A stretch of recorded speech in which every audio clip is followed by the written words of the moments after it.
What's up, game boys and girls? Big T here, back with another video.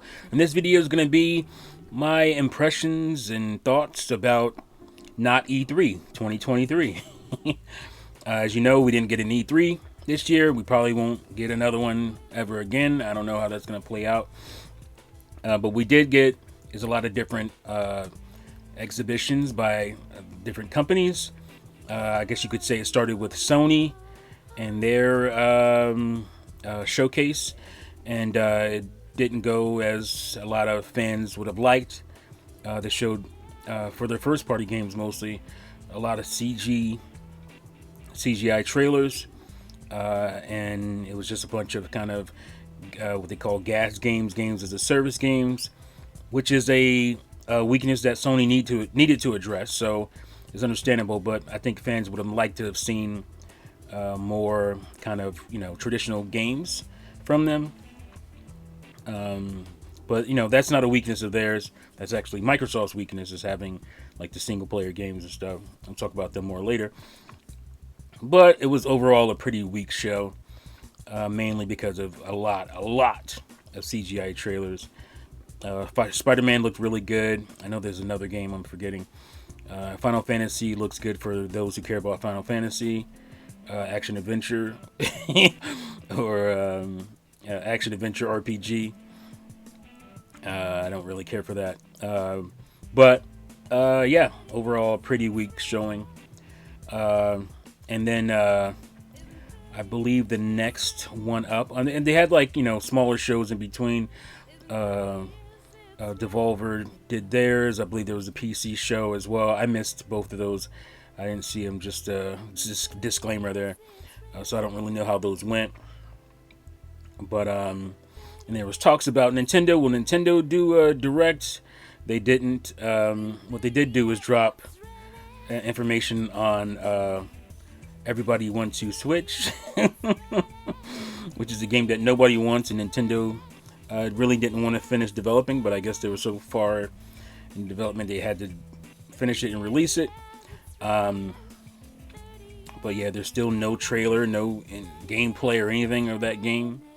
And also Pikmin 4, we got more information on that, which was cool. I'm looking forward to that. Already have that pre-ordered because I did the voucher thing. But yeah, Nintendo didn't do anything.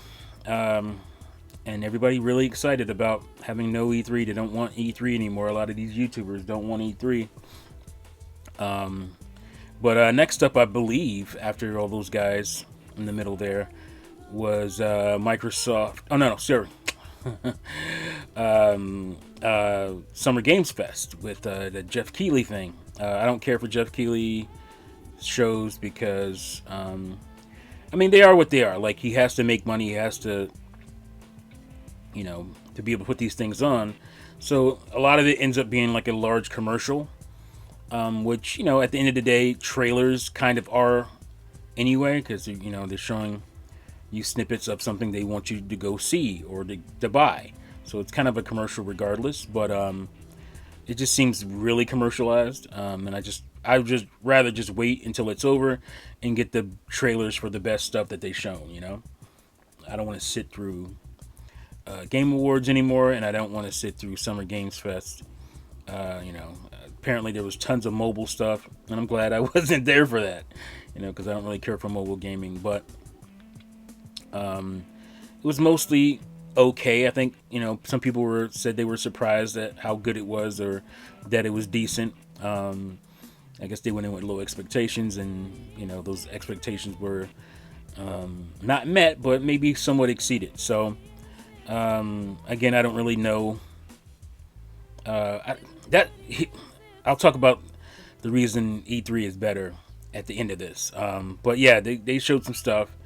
I think there was gameplay of a game that they showed at Sony's thing. They only showed a trailer for it, but then there was gameplay. See, I can't remember. I can't remember all this stuff. I need to write notes, I guess. But I wouldn't want to for 5 different shows. But anyway, Microsoft did their thing on Sunday afternoon, early afternoon, if you're here in the East. And it was a pretty good show. It wasn't as good as I wanted it to be, I think they needed to do more. It started off the show with Fable, and they only showed like semi gameplay, mostly cutscene, and like if that's all you're gonna show, don't show anything. Like why even show it? Because I mean, other than the fact that they're letting us know that yeah, it still has the Fable feel, the humor and all that kind of stuff. But you don't show us what kind of game it is, and I think they said that it is a third person. Oh no, I'm thinking of something else. I'll get back to that in a minute. But we know what Fable is. We know it's a third person action adventure game, and that's going to continue. But I would like to have seen a gameplay segment or something, to show what the game looks like moving around and running, and what it's going to look like when you're playing it. I didn't really care for the Hollywood actor, CGI cutscene. I'm glad that you can do that, but it didn't do anything for me as far as me knowing what the game is. So that was disappointing.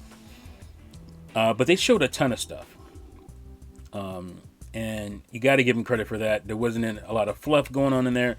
It was mostly gameplay. I think it was a little slow in the beginning, right after Fable, but it definitely picked up towards the middle to the end. So, overall a pretty well-paced show. They showed a ton of stuff. They showed so much Game Pass stuff. Like it seemed like every other game was a Game Pass game day one. And we're talking about major games, big games here. And their first party stuff looked pretty good. Standouts would be obviously Starfield, which got its own kind of event right after, which is 45 minutes. I thought it was going to be half an hour. See, I was thinking it was going to be a half an hour for Starfield, and then the show itself would be an hour and a half. But it turned out the show itself was maybe an hour 10, and Starfield was 45 minutes. And I was like, this is insane. That game is so huge. But they showed a ton of stuff. Their first party stuff looked really good. The Clockwork game, that kind of like Bioshock Infinite, looked really good. I think it was by almost said Infinity Ward, In Exile. That game looked pretty good. I think We Happy Few People, I forget their names, they're developing that one kind of gothic, voodoo-like, Bayou. I don't know what the game is, but they said that the game is a third-person action-adventure game. Where it's like some guy, there's like this skeleton dude playing a guitar, and this chick walks up, and she's kind of got a little toot or whatever, and she's trying to find somebody. I can't remember exactly what it was, but I like the feel of it, even though I didn't see anything what the game looks like. It kind of reminded me, feel wise, of like Shadow Man or something. So looked pretty cool. They showed, like I said, a ton of stuff. Standouts were those games, as well as Starfield. So Starfield looks insane. That game has so many systems and so many layers of gameplay styles and whatnot. You have your shooter mechanics. You have your you can't really call it crafting, but you have your ship building, your customization of your ship, and your character and all that kind of stuff. Class systems. You got the ability to go out and mine for materials. You can become a pirate. Did I say space battles already? I think I did. There's just so much. They showed they showed this really crazy creation with one of the ships where it just kind of looked like a Gundam mech, which was insane. There's so much in this game. Obviously, you said 1,000 planets or something. A lot of them are randomly generated with AI, and then they have like the core planets and the systems and the cities and all that, which all look pretty good, fascinating. They have the core story about basically, I don't know, finding the meaning of life. I have no idea, but there's some weird alien artifact thing going on. It seemed pretty interesting. The game looks amazing. It's very impressive. And yeah, I'm looking forward to it for sure. I have been from the beginning when it was announced and what it was about, because I'm all in to like space, anything that has space exploration in it, flying around spaceships. I'm all in for that stuff. Science fiction nerd myself. So look, really good show. It was a very good show. And we recently got Ubisoft show, which also was a good show. They showed a lot of cool things in the works.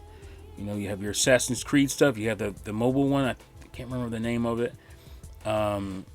You have lots of cool things going on with Ubisoft, which was a little worrisome because they didn't seem like they had their stuff together for a while there. But it looks like they got their mojo back and they're doing some cool stuff.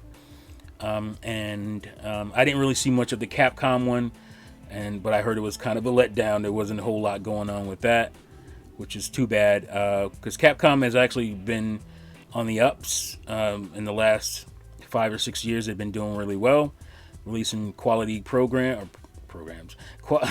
content, it looks the company themselves have done well, but from what I hear, the show wasn't great.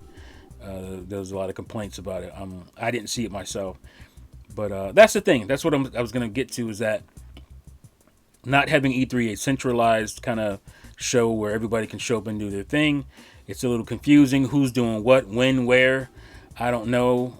Having to follow all that stuff. I don't know who's going and who's doing what. I'm missing things. I don't know it's nice to be able to plan when you have, a few days of a show, an expo like E3, where, this guy's going at this day, this guy's going at this day and time. You get booth stuff. You get to see hands-on impressions, all that kind of stuff. And that's, to me, why E3 will always be better than a company just putting something out in a video package. It's like, first of all, it's not really that exciting. And second of all, it's not focused. It's not focused. So that's my main problems with it. But overall, not E3 was okay. Held up mostly by Microsoft show and Ubisoft show. Did EA do something? See, I don't even remember. It was okay. It was okay. It was a decent effort for the first not E3. We'll see what happens in the future. We'll see if E3 actually does make a comeback. We don't know. They may do something and come back and get everybody back in, or at least some people back in. We'll see where it goes with that. But yeah, that's my impressions of not E3. Let me know what you guys think in the comments below. Were there standout games that you're looking forward to? Oh yeah, Star Wars looked really good. Star Wars Outlaws, Ubisoft looked really good to me, and Ubisoft did some good things, as well as the Avatar game, Frontiers of Pandora, I think it's called. Looked really good. So I'm looking forward to those games, both of them. And when you get 2 games that I'm looking forward to from your show, that's pretty good. So yeah, let me know what you guys think in the comments below. Thank you as always for watching and listening, and I'll see you folks next time. Peace out.